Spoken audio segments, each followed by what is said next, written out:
आज 1.5 घंटे तक पार्लियामेंट्री स्ट्रेटेजी ग्रुप की बैठक चली। अध्यक्षता श्रीमती सोनिया गांधी जी ने किया। कांग्रेस अध्यक्ष और नेता प्रतिपक्ष राज्यसभा मल्लिकार्जुन खड़गे जी,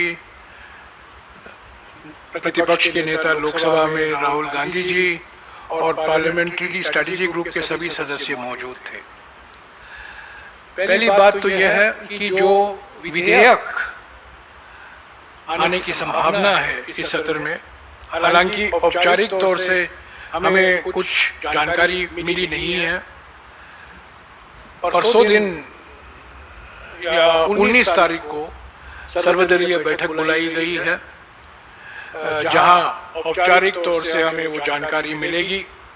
हालांकि वो सर्वदलीय बैठक एक औपचारिकता है, वो बेमतलब की एक औपचारिकता है, जहां 35 नेता बोलते हैं, सरकार की ओर से 4 नेता सुनते हैं और 2 लोग जिनको करना है 2 नेता वो करते हैं। यही हमारा अनुभव रहा है पिछले 12 साल में। 35 से 40 लोग बोलते हैं इन बैठकों में। 4 लोग राजनाथ सिंह जी, नड्डा जी, किरण रिजिजू जी और एक MOS बैठते हैं, सुनते हैं, नोट लेते हैं और होता है जो 2 लोगों की मनमर्जी, जो बुलडोज कराना चाहते हैं वो करते हैं। पर जो हम अनुमान कर रहे हैं, जो विधेयक आ सकते हैं, उस पर काफी लंबा चर्चा हुआ। जो सुनने को मिला है कि गृह मंत्री प्रयास कर रहे हैं परिसीमन विधेयक, जो 17 अप्रैल को सरकार को 2/3 बहुमत नहीं मिला और काफी भारी हार हुई सरकार की, उस विधेयक को वो वापस लाना चाहते हैं। उस पर भी चर्चा हुआ आज इस बैठक में। जो बर्खास्त करने वाली विधेयक है, जिस पर JPC का गठन हुआ, जिस JPC का बहिष्कार विपक्ष पार्टियों ने किया,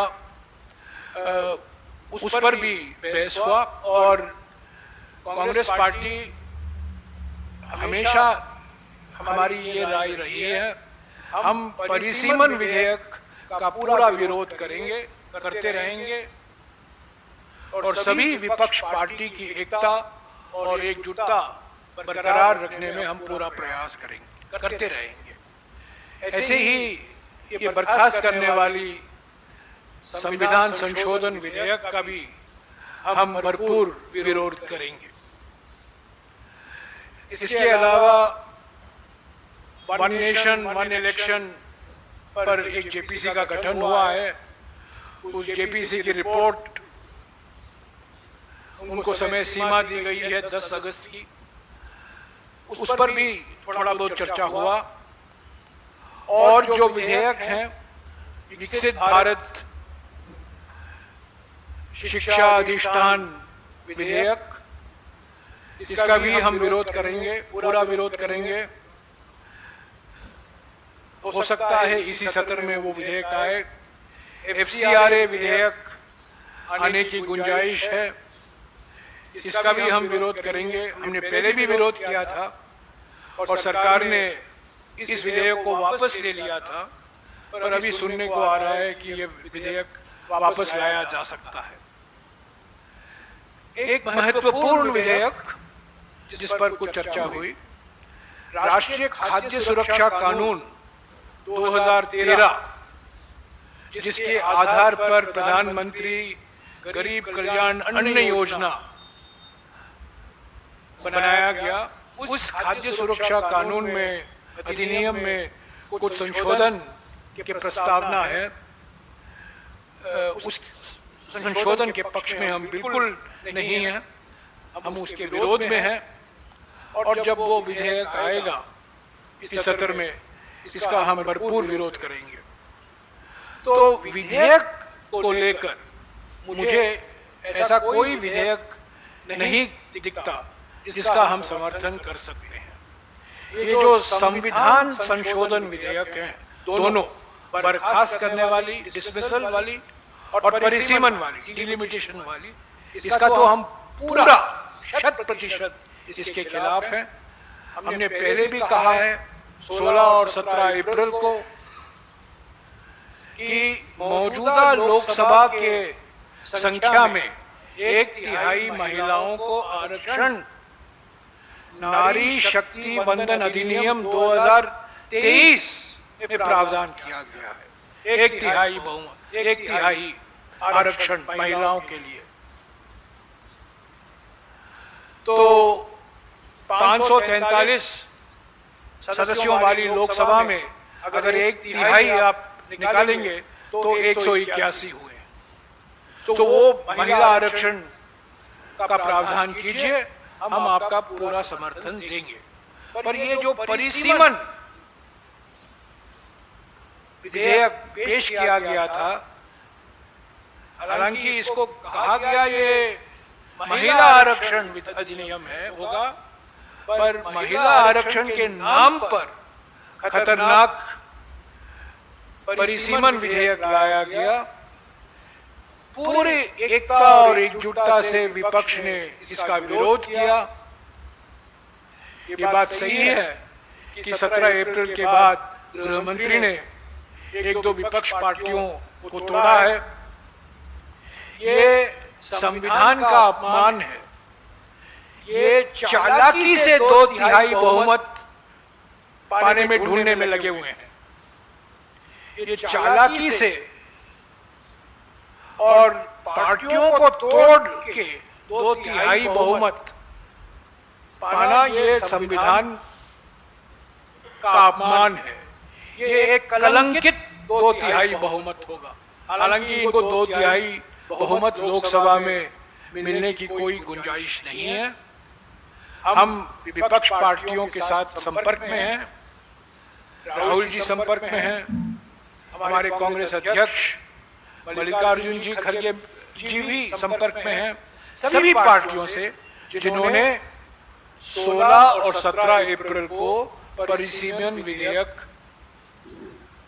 का पूरा विरोध किया था।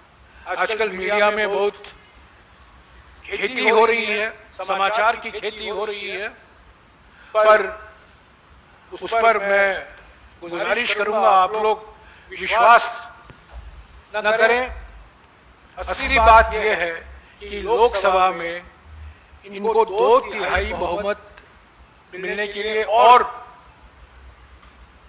भी लंबा सफर करना होगा, और ये मिलने की कोई गुंजाइश नहीं है। फिर भी मैं एक बात कहूं, ये 2/3 बहुमत कलंकित बहुमत होगा। 2/3 ये चाहते थे 2024 के चुनाव के समय 400 पार का नारा दिया था, जनता ने उनको ठुकराया, 240 सीटें मिली और अब 2/3 बहुमत की खोज में है।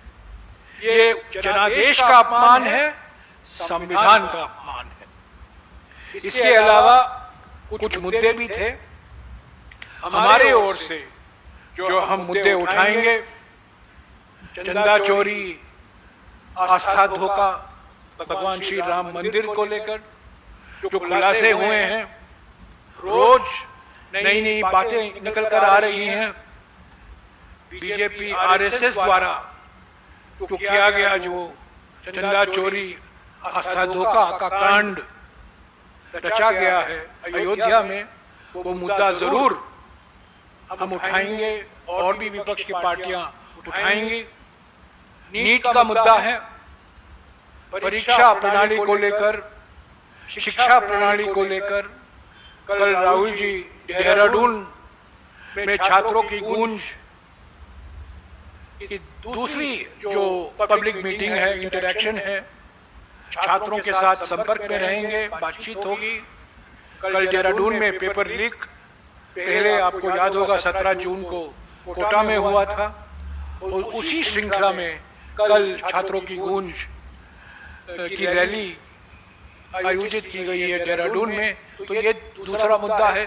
तीसरा आप जानते हैं E20 घोटाला, जिसमें कई बीजेपी के वरिष्ठ नेता और उनके सुपुत्र भी शामिल हैं, तो E20 घोटाले पर हम चर्चा जरूर मांगेंगे।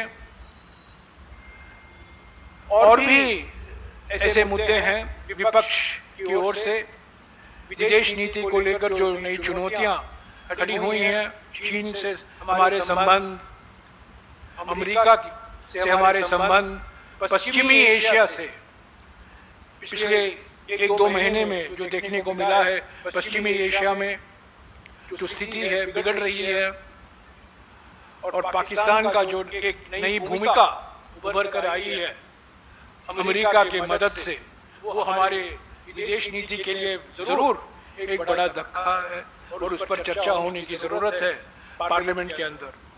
तो ऐसे कई मुद्दे हैं, और भी मुद्दे हैं, हम उठाएंगे।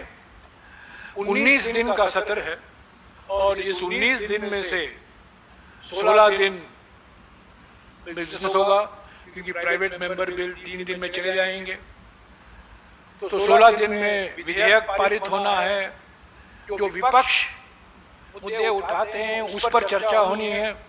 और हमारा अनुभव ये रहा है कि सरकार सर्वदलीय बैठक में तो मान लेती है कि आपके मुद्दों को हम प्राथमिकता देंगे, चर्चा कराएंगे, पर हमारा अनुभव रहा है कि सत्र में सिर्फ विधेयक पास होते हैं, चर्चा नहीं होती है। विपक्ष के उठाए हुए मुद्दे पर चर्चा कभी होता नहीं है। हालांकि बोलते हैं, पर बोलनी और कथनी में जमीन आसमान का फर्क है। तो ये रहा आज के पार्लियामेंट्री स्ट्रेटेजिक ग्रुप के कुछ मुद्दे, जो सारांश मैंने आपको दिया है। अगर अभी आपके पास कोई सवाल है तो मैं उस सवालों को जवाब देने का प्रयास करूंगा। एक एक करके पूछेंगे। मोहित, एक एक।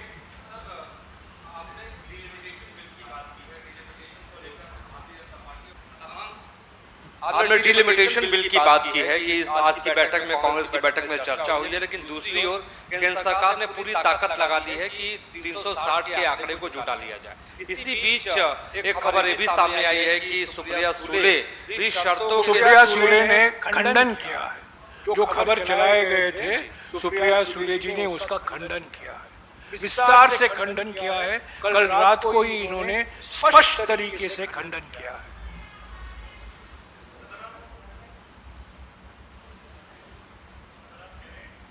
सर, आप कह रहे हैं कि ये कलंकित जो है बहुमत होगा, जिस तरीके से पाला बहुमत नहीं होगा। अगर होता है तो ये कलंकित बहुमत के ओर बढ़ रहे हैं, पर ये बिल्कुल असंभव है। इनको 2/3 बहुमत लोकसभा में मिलने वाला नहीं है। एक मुद्दा ये भी उठता है, जिस तरीके से एक टीएमसी पार्टी के 20 सांसद एकाएक किसी रीजनल पार्टी में शामिल हो गए, और वो पार्टियां कह रही हैं कि ये उस सिंबल पर नहीं लड़ के आए थे, उन मुद्दों पर नहीं आए थे।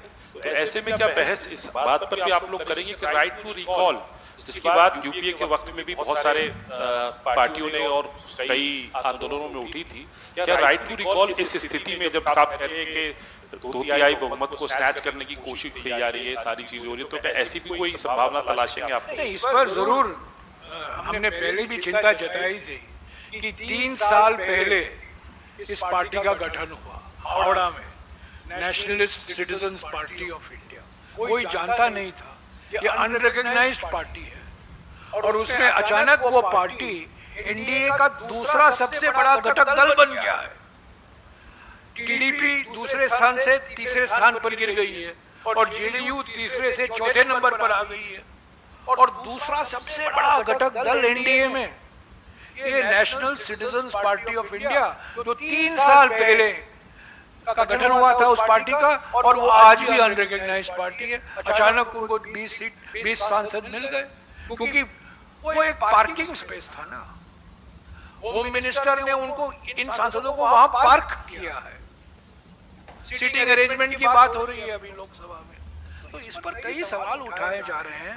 देखिए, ये सब क्यों किया जा रहा है, सब लोग जानते हैं कि 17 अप्रैल को गृह मंत्री की बड़ी बेइज्जती हुई, उनको अप्रत्याशित हार हुई। वो ये मानकर चल रहे थे कि उनको 2/3 बहुमत मिलेगा, पर 2/3 बहुमत नहीं मिला। 1-2 वोटों से नहीं, उनको मिलना था 17 अप्रैल को 352 2/3 बहुमत के लिए और बिना 298। तो ये सब खेल खेले जा रहे हैं और इसके साथ साथ गृह मंत्री भी बहुत माहिर हैं मनोवैज्ञानिक खेल में, साइकॉप चल रहा है। और ये जो समाचार की खेती हो रही है मीडिया में, इसका भी हम विरोध करें, इसका खंडन करेंगे। और जैसा कि सुप्रिया सुले जी ने भी कल अपने जो खबर चलाई गई थी उनके बारे में उन्होंने खुद खंडन किया है, मैं खंडन नहीं कर रहा हूँ, सुप्रिया सुले जी खुद खंडन की कल शाम को, कल रात को। Mr. Ramesh, are you also in touch with the DMK leadership, and are you hopeful and confident We that are they are in going touch with all parties who voted with us on the 17th of April, including the DMK. We are in touch with all parties which voted with together collectively on the 17th. We are in touch with DMK. We are in touch with Aam Aadmi Party. Of course, one of the pillars of the defeat that we inflicted on the government was Samajwadi Party. We are in touch with the Samajwadi Party, and I can tell you that the top leadership of the Congress Party, which means the Congress President and the leader of the opposition in the Lok Sabha, are in touch. Jairam sir. So and we will, 1 minute, and we will continue to be in touch. We will continue to be in touch because I believe that these parties, they are fundamentally opposed to the ideology of the BJP.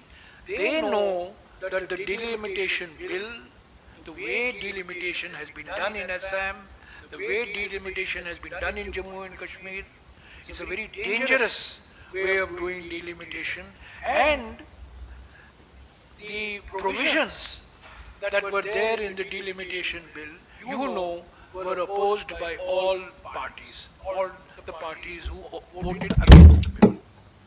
So my question is because the Congress party and the other opposition is also demanding the resignation of the Union Minister Dharmendra Pradhan. You are saying that the same issue is going to be raised in Parliament मंत्री session as प्रधान well. इस्तीफा हम लोगों ने 1.5 महीने 1 महीने से और जास्ती चलाया। Sir, let me complete. I just मंत्री प्रधान इस्तीफा दो, प्रधानमंत्री की अलग बात है, बट मंत्री प्रधान इस्तीफा दो।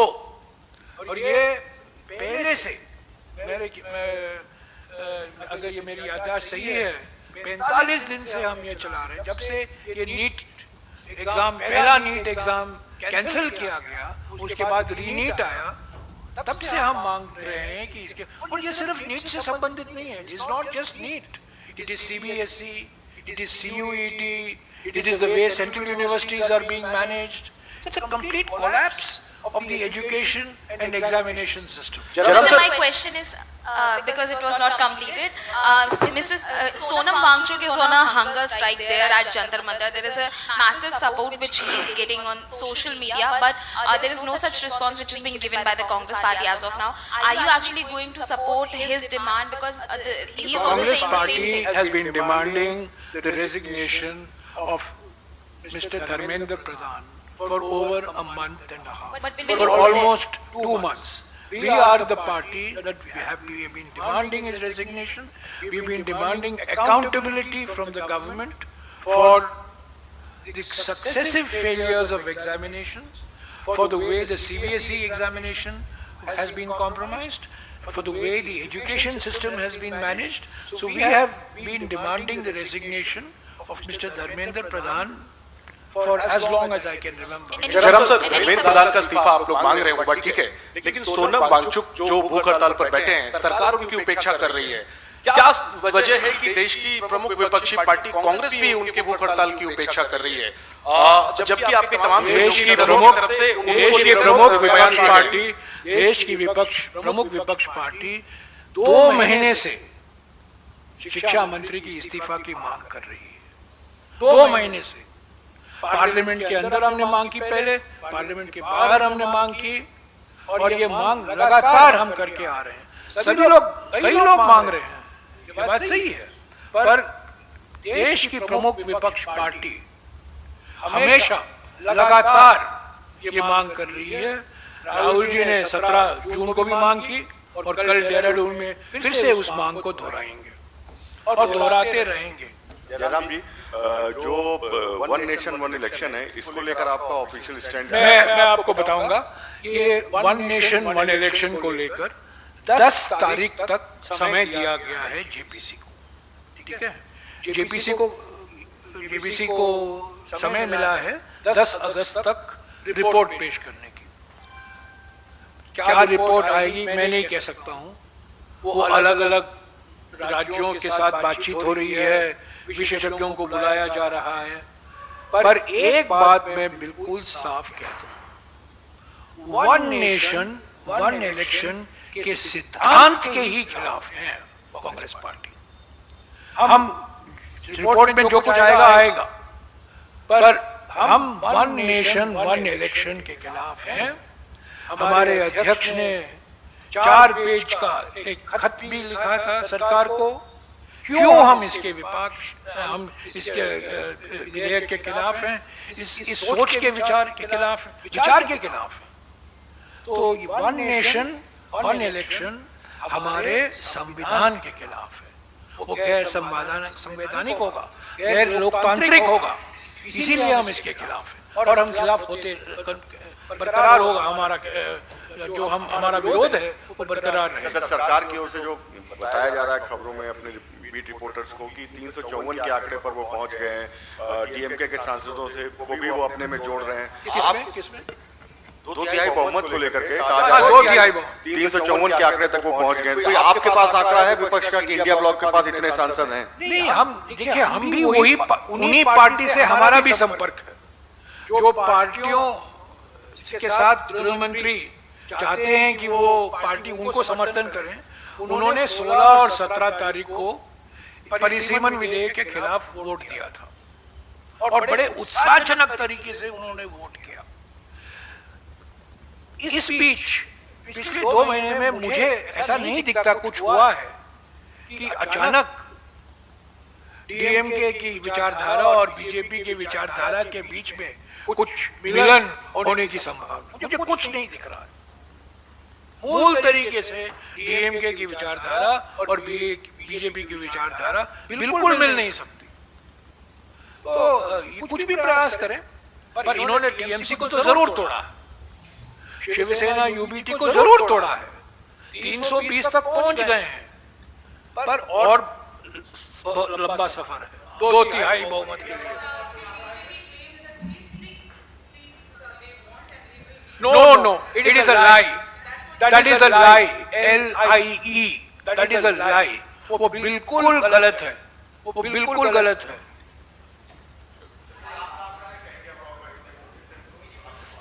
हमारा मकसद क्या है? उनको 2/3 बहुमत नहीं मिलना। और अब तक मैं कह सकता हूं जो गैप है वो 1 आंकड़े का गैप नहीं है, 2 आंकड़े का गैप है। काफी भारी गैप है, छोटा गैप नहीं है, भारी गैप। लोकसभा में I am talking of Lok Sabha. और इन्हें एक बात और, क्योंकि ये इस बात पर भी खेती समाचार चल रही है, संविधान संशोधन के लिए दोनों सदनों में 2/3 बहुमत की जरूरत होती है। और राज्यसभा में लाए वो 2/3 बहुमत मिले, उससे कुछ लेना देना नहीं है, क्योंकि लोकसभा में भी 2/3 बहुमत मिलना जरूरी है। और अभी मैं विश्वास के साथ कह सकता हूं कि 2/3 बहुमत लोकसभा में काफी दूर है, और मुझे नहीं दिखता कि उनको 2/3 बहुमत मिलेगा। और मिलेगा भी तो यह कलंकित 2/3 होगा, जनादेश के खिलाफ होगा। ये 2/3 बहुमत चाहते थे 2024 में, और इनको तब नहीं मिला, अब अभी भी नहीं मिलेगा।